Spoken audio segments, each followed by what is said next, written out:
out with my white friends who I love dearly. I'm telling stories as usual, and I mention my white girl voice. Well, Tiffany says, ooh, I didn't know you had one. What does it sound like? Well, before I could answer, Summer says, this is it. You're listening to it. I further add, it's all you've ever heard. See, when I'm with white people, I'm doing a constant translation in my head before I speak, just so that I'm understood.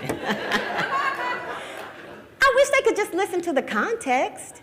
My natural way of speaking isn't just ebonics or slang and improper grammar.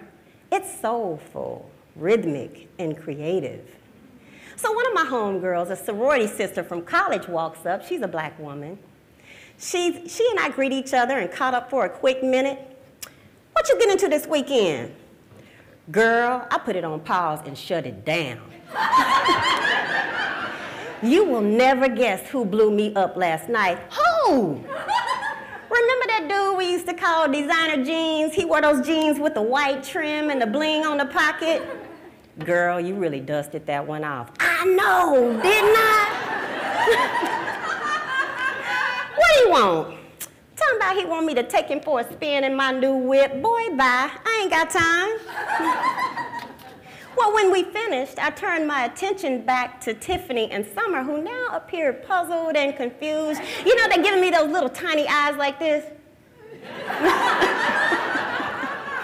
said, my bad. I didn't mean to leave y'all out of the conversation. They laughed and said, well, that's okay. We didn't understand a word you guys were saying anyway. Without realizing it, Black Trish just came out. Black Trish uses extra colorful words that make being around her an adventure. Black Trish speaks as though she's reciting lyrics to a song. Her words paint a picture. White Trish is super articulate and speaks intelligently, enunciating every word with ease, using every last drop of that college education. See, I grew up in Oklahoma, on collard greens with hog maws and neck bones with hot sauce, Soul Train, Earth, Wind, and Fire, Ashford and Simpson and Chaka Khan.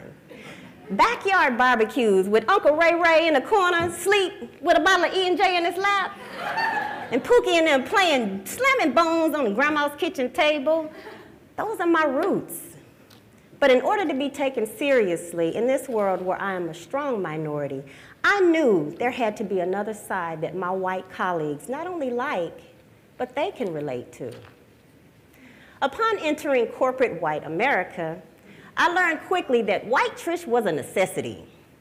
One day early on, my boss and I got into it. I said to her, I don't appreciate you assigning other teams' work to my team. That's not fair. I don't understand why you would change the process. That don't even make sense. I was so proud of speaking up for myself. I had to call my homegirl, Chris, and give it a rundown on what I said.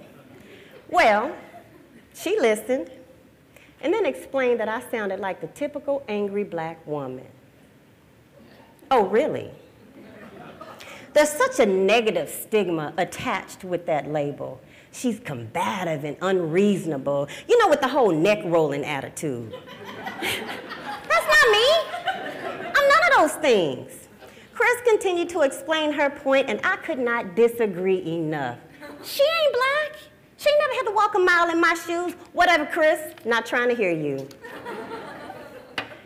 So I'm at the same company when two of my coworkers and I, we talking loud, laughing, having a good time. We were disturbed.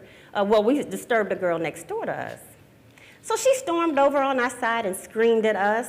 Well, my two buddies, they just turned around and remained silent. Well, of course I said something. I said, hey, you don't need to come up here hollering and screaming at nobody. We didn't mean to disturb you. She stormed into the manager's office and I stormed right behind her. We exchanged harsh words. It was ugly, but I felt justified and right in my response. Like I wasn't even reprimanded. But after that incident, things were different. I had been a loyal, hard-working employee for many years, but I no longer felt respected by upper management. I had always been a bit of an overachiever, so I knew there wasn't a professional basis for the blatant disrespect. I had been dunked in the angry black woman bucket. Damn. What did I do? I was up for a promotion that I was extremely qualified for, but I didn't come close to getting it.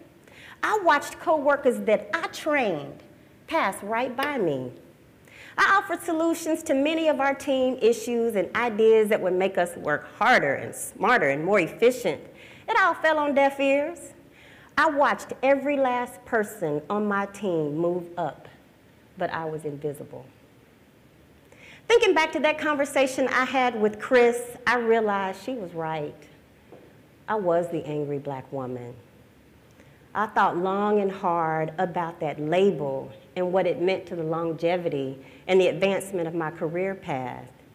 I wasn't wrong to fight, but if I expect to win, I had to adapt and fight a different way. So I made the really tough decision to leave that company, a place I loved. I was a crab in a bucket, and I'd never claw my way out. I had to start over. But it was a turning point in my life, in my career, and in my core. This was the beginning of change.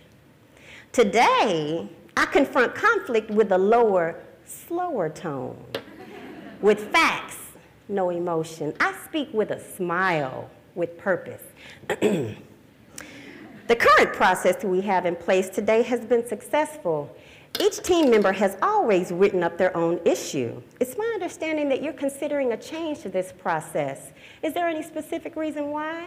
Mm-hmm. Big difference. Real growth. Does that make me a sellout? Absolutely not. I still have a strong voice and an opinion. I'm not quiet, but I'm wiser about how and when to express myself. Managing black Trish and white Trish can be a lot of work. I'm always explaining to the white girls about black culture.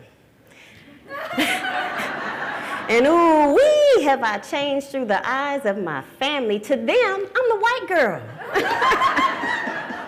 Like when mom says, what have you been up to lately? And I say, well, I had tennis lessons with Summer, and then we had Pinot Grigio and macaroons on the patio at the Varsity Country Club. I can see her wheels turning. A Pinot what? But I'm comfortable in my skin no matter where I am or who I'm with. There's no need to merge. My life is forever enhanced by both sides. Both are meaningful and wonderful. As black Trish would say to white Trish, girl, keep it real and do you. She and I are the same person. They are simply two different sides of the whole. It's me, but in two flavors. I'm two peas in the same pod.